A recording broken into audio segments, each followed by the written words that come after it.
மெரினா கடல் பயங்கர சீற்றத்துடன் காணப்படுகிறது. வழக்கத்தை விட பல மீட்டர் உயரத்திற்கு அலைகள் எழும்பி அதீத சத்தத்தோடு கடற்கரையை நோக்கி வந்து செல்கின்றன. இது குறித்த கூடுதல் விவரங்களோடு இணைகிறார் செய்தியாளர் ராஜேஷ். விவரங்கள். சுபா, தொடர்ந்து நேற்று நள்ளிரவிலிருந்தே சென்னை மற்றும் புறநகர் பகுதிகளில் கனமழை கொட்டி தீர்த்து வருகிறது. காற்றும் அவ்வப்போது வேகமாக வீசிக்கொண்டிருக்கிறது. மெரினா கடற்கரையை ஒட்டிய பகுதியில காற்றும் பலமாக அடிக்கிறது. அலையும் பல மீட்டர் உயரத்திற்கு மேல் எழும்பி விழுந்து ஆர்ப்பரிக்கக்கூடிய காட்சியை பார்க்க முடிகின்றது.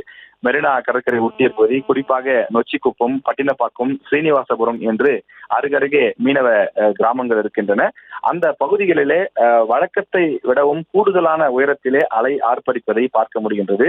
அந்த இடத்திலே அலையினுடைய அந்த சத்தம் என்பது ஒரு பெரிய இரைச்சல் போல சத்தமாக இருக்கின்றது. மீனவர்கள் தங்களுடைய படகுகளை கரைக்கு கொண்டு வந்து ஓரமாக பத்திரப்படுத்தி வைத்திருக்கிறார்கள்.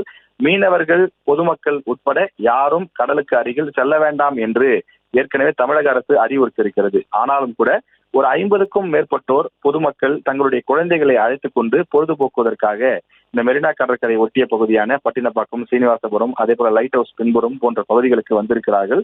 தொடர்ந்து காவல்துறையினர் அவர்களுக்கு எச்சரிக்கை விடுத்து ஒலிபெருக்கிகள் வாயிலாகவும் அருகில் சென்றும் அவர்களை திட்டி உடனடியாக வீட்டிற்கு செல்லுங்கள் என்று அறிவுறுத்தி வருகிறார்கள். ஆனாலும் கூட இன்னொரு 10 நிமிடத்திற்குள்ளாக மீண்டும் வேறு சில பொதுமக்கள் தொடர்ந்து வந்த வண்ணமாக இருக்கிறார்கள். இவ்வாறு மழை நேரத்திலே அந்த கடற்கரை எப்படி இருக்கிறது என்பதை பார்ப்பதற்காகவும் பொழுதுபோக்கிற்காகவும் வருவதாக குறிப்பிடுகிறார்கள். தொடர்ந்து மெரினா கடற்கரையை ஒட்டிய பகுதிகளில் பெரும் சப்தத்தோடு அலைகள் மேலெழுந்து கீழே விழுந்தவாறு தொடர்ந்து இருக்கின்றன. வழக்கத்தை விடவும் கூடுதலாக கரையை நோக்கி அலைகள் வருவதை பார்க்க முடிகிறது. விவரங்களுக்கு நன்றி ராஜேஷ்.